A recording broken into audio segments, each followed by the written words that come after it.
thoughts on the game?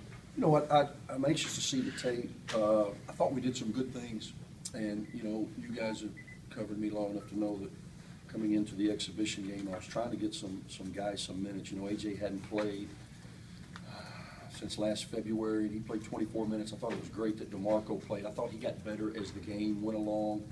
You know, all of those new guys, Sebas and Dwight Colby, it was good to get them into a little bit of flow so that they get some of those jitters out before it counts for real. So that was accomplished. I wasn't pleased really with our offensive execution. I thought we guarded pretty good. That team has got 10 seniors returning from a group that went to the Elite Eight in Division II last year. I think they're preseason in the top 5. They've got veterans. I thought we guarded them fairly well, held them to under 40%, which was our goal, out-rebounding them. My problem was offensively, and some of that was my fault, quite frankly.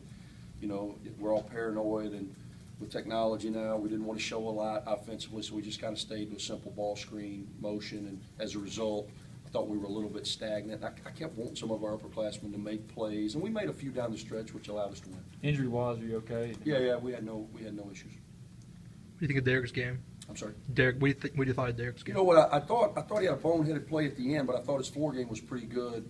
You know, we were up 3, I think, in regulation, trying to milk the clock and then try to do something, put a little pressure on him off the dribble, and he got by his guy, and for whatever reason, he went in there. Maybe the crowd was so loud, it was deafening in there, and if the crowd was so loud, he couldn't hear me tell him to pull it back, and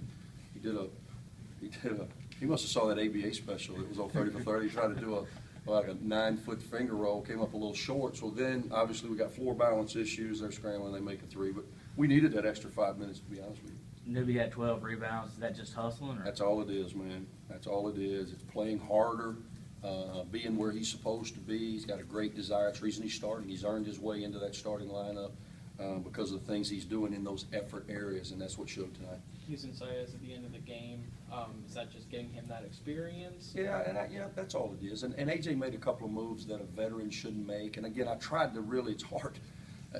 These exhibition games are hard for me because I try to balance the minutes. And in your head, I'm not very good at money ball, so I was having a hard time trying to keep up with making sure guys got time. And I want to put him in a pressure situation, and as I did Kobe, that's why I started him in the overtime. I wanted him to feel some of that so that when he's in the real games, it won't be the first time he's been in that situation.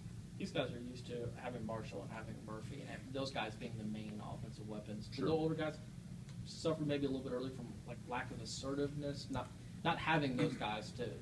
You know, I think you're right. I think at times we're still looking around as to okay, who are the leaders of the team? Oh, they're me. That's me. That happens to be me. You know, as it relates to Snoop and Jarvis, even DeMarco. And it's hard for DeMarco. It really comes down to Snoop and Jarvis and Derek. Without Marshall there, they're the guys that were in the hard games last year and had success. You know, Anthony, I kind of lump him in that, but Anthony wasn't on the floor very much last year, so I'm trying to be as patient as possible with him. Newbie, again, he's never been in this situation before. And then, you know, I'm leaning on AJ and Bear, but they haven't been in it. So really tonight we had 3 guys that have really been in hard games, and those are the guys that we're dependent upon to lead us. And I think as it relates to Derek and Snoop, it's a totally new environment for them, and as a result, they're not as aggressive maybe as I would have hoped they would have been. How's you guys handling the handshake rule? The handshake? Yeah. Yeah, I didn't think the game was called a whole lot different. Until I see the tape, we had 25 fouls, they had 29. That's about typical, give or take, in an overtime game. I didn't see it was a huge difference. We had a couple of tic-tacs, they had a couple of tic-tacs.